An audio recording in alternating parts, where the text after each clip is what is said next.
Hopefully कि जो गलतियाँ अभी तक हुई है वो आइंदा मैं रिपीट ना करूँ इस कोहोर्ट के सीरीज़ के अंदर, और मैं अपने ट्रैक पर वापस आ जाऊँ जो सोच कर मैंने किया था शुरू। क्योंकि एक दिन मेरा मिस हो गया, जो मैंने लास्ट वीडियो के अंदर बताया भी था। और आज मैं एक इंसाइट देना चाहूँगा समहाउ आपको कि किस तरह से मैं किसी चीज़ को ना मास्टर करने का एक रोड मैप तैयार करता हूँ, और हर एक चीज़ मैं फिर उस टेक्निक को इस्तेमाल करके बहुत ही ज़्यादा इन डेप्थ उस चीज़ के अंदर मैं जा पाता हूँ। तो वो क्या है कि जैसे फॉर एग्ज़ाम्पल लेते हैं हम, जैसे कि हमें एरे सिखाया गया, ऑब्जेक्ट सिखाया गया, स्ट्रिंग सीखा हमने। तो फॉर एग्ज़ाम्पल अगर मुझे एरे के बारे में हर एक चीज़ सीखना है तो हमें भी पता है उसके बहुत सारे इनबिल्ट फंक्शन है। सेम ऑब्जेक्ट के साथ बहुत सारी चीज़ें हैं। तो अगर मैं उन हर एक इनबिल्ट प्रॉपर्टीज़ को एक्सप्लोर करूँ, ये क्या है, क्या करता है, ये कोई सही तरीका मुझे लगता नहीं है चीज़ों को मास्टर करने का या समझने का या उसके डेप्थ में जाने का। तो सबसे बेटर अप्रोच मुझे ये लगता है कि मैं नेचुरली सोचूं कि एक मेरे पास डेटा है, लेट्स से कि एरे के फॉर्म में। एरे के अंदर कोई भी डेटा आ सकता है, ठीक है, नंबर रह सकता है, स्ट्रिंग रह सकता है, मिक्स डेटा हो सकता है। एरे के अंदर एरे होगा, उसके अंदर ऑब्जेक्ट होगा, फिर उस ऑब्जेक्ट के अंदर एरे, फिर ऑब्जेक्ट, आई मीन जितने लेवल तक आप नेस्टिंग करनी है आपको, आप कर सकते हो। तो अब क्वेश्चन यहाँ पर यही आता है कि मैं उस डेटा के साथ अब क्या क्या कर सकता हूँ। हो सकता है कि मुझे उस डेटा का ना, लेट्स से एक एरे है जिसके अंदर कोई पर्टिकुलर डेटा है, उसका मुझे इंडेक्स जानना है। तो एक ही नॉर्मल सवाल आ सकता है कि भाई अगर मुझे एक एरे जिसके अंदर 100 एलिमेंट है, उसका मुझे एक पर्टिकुलर डेटा जानना है, तो मैं उसका इंडेक्स जान सकता हूँ कहाँ पर है, सिर्फ उस डेटा को पुश करके, सॉरी वहाँ पर देख करके क्या वो उसके अंदर है कि नहीं है। अब उसके अंदर है या नहीं है मैं इंक्लूड प्रॉपर्टी से जान सकता हूँ वहाँ पर है या नहीं है। मैं एरे के अंदर और क्या कर सकता हूँ कि डेटा को मैं ऐड कर सकता हूँ। ऐड कहाँ करना है, शुरू में कर सकते हो, लास्ट में कर सकते हो, बीच में कर सकते हो। शुरू में करना है तो अनशिफ्ट लगा दो, लास्ट में करना है तो पुश लगा दो, बीच में लगाना है तो स्लाइस कर दो।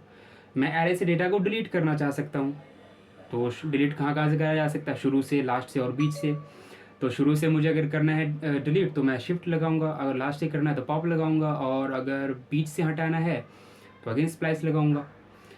तो इतना मुझे समझ आता है कि एरे के साथ मैं कर सकता हूँ। सेम चीज़ ऑब्जेक्ट के साथ है, और सेम फिर एरे के साथ और मैं क्या सोच सकता हूँ। फॉर एग्जांपल हम एरे का एग्जांपल लेते हैं, तो उसमें हो सकता है कि मैं चाहूँगा कि एक एरे के अंदर 100 एलिमेंट है, मुझे सब प्रिंट करके दो, तो मैं उसके ऊपर लूप लगा सकता हूँ। ठीक है, अब वहाँ पर लूप कितनी किस्म के होते हैं, फॉर ऑफ लूप होता है, फॉर ईच लूप होता है, ये हो गया। फिर लूपिंग का ही टेक्निक होता है, वो मैप भी, फिल्टर भी, रिड्यूस भी। ठीक है, अब यहीं से ये नॉर्मल तरीका होता है चीज़ों को करने का, और सबसे बेस्ट मुझे यही लगता है कि आप अपने हिसाब से सोचो कि क्या क्या यहाँ से मैं डेटा नेचुरली मुझे चाहिए होगा, और फिर उसके हिसाब से मैं सर्च करूँ कि क्या इस चीज़ को करने के लिए कोई ऐसा इनबिल्ट फंक्शन या प्रॉपर्टी है। अगर है तो ठीक है, नहीं तो नॉर्मल जो भी हम लॉजिक या और लिखते हैं प्रोग्राम, वो हम लिखेंगे। सेम है ऑब्जेक्ट के साथ, कि ऑब्जेक्ट में डेटा हम लिखते हैं प्रॉपर, एक स्ट्रक्चर वे में डेटा रहता है जहाँ पर कि की और वैल्यू का सिस्टम होता है। अब मेरा क्वेश्चन हो सकता है कि अच्छा मुझे अगर सारे की चाहिए, तो तब मेरे पास एक तरीका है समझने का कि अच्छा ऑब्जेक्ट डॉट की से ना मैं उस ऑब्जेक्ट के सारे की निकाल सकता हूँ। मुझे अगर उसके वैल्यू चाहिए, तो ये एक नेचुरल ये तरीका होना चाहिए चीज़ों को समझने का, ना कि अच्छा ये ऑब्जेक्ट डॉट की होता है, ये करता है, ऑब्जेक्ट डॉट एंट्रीज होता है वो ये करता है, ऑब्जेक्ट डॉट वैल्यू होता है वो ये करता है, ये सील नाम का एक प्रॉपर्टी होता है ऑब्जेक्ट, तो वो क्या करता है, फ्रीज कुछ करता है। ये तरीका सही मुझे नहीं लगता। बेसिकली मेरे अंदर वो सवाल आना चाहिए कि क्या मैं ऑब्जेक्ट के अंदर चाहूँगा कोई चीज़ चेंज हो, ऐड करूँ या ना करूँ, उसके लिए कोई प्रॉपर्टी होगा।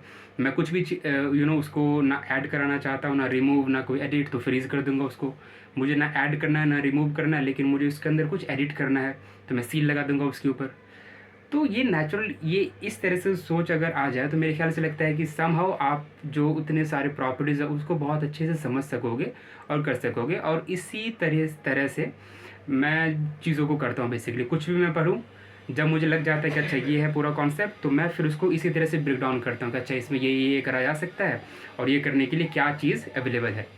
सो दैट्स हाउ, ये मुझे आपके साथ शेयर भी करना था। और यही इसी तरह से मैंने आज के दिन एरे के ऊपर, ऑब्जेक्ट के ऊपर और लूप के ऊपर, इसके ऊपर प्रैक्टिस किया, रिसर्च किया, समझा कि क्या कैसे एरे को जो भी बात बताई वो, और कैसे एक डेटा टाइप को दूसरे में कन्वर्ट कर सकते हैं। स्ट्रिंग को एरे में कन्वर्ट करो, एरे को स्ट्रिंग में कन्वर्ट करो, एरे को ऑब्जेक्ट में, ऑब्जेक्ट को एरे में, नंबर, स्ट्रिंग, ये कन्वर्जन जितने हैं ये बहुत ही एक नॉर्मल थॉट लगता है, क्या मैं ऐसा कर सकता हूँ।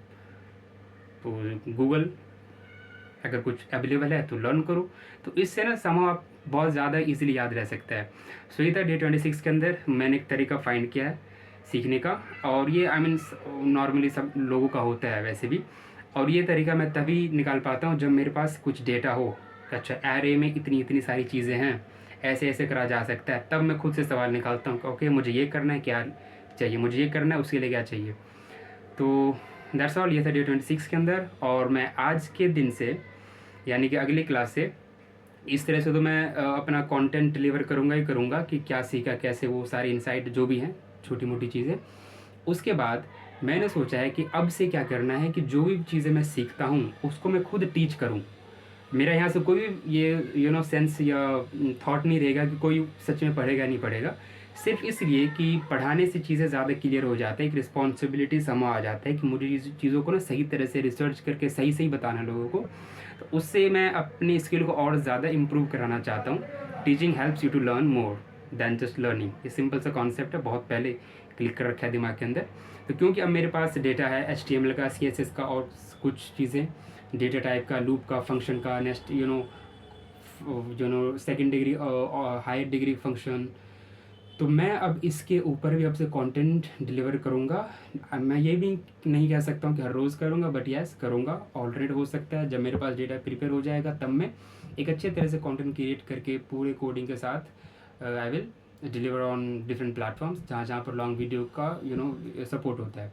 सो ये चीज़ डे 26 के अंदर ये भी मुझे समाउ शेयर करना था। एंड दैट्स ऑल जो मैंने सीखा, ये था डे 26 के अंदर। Thank you.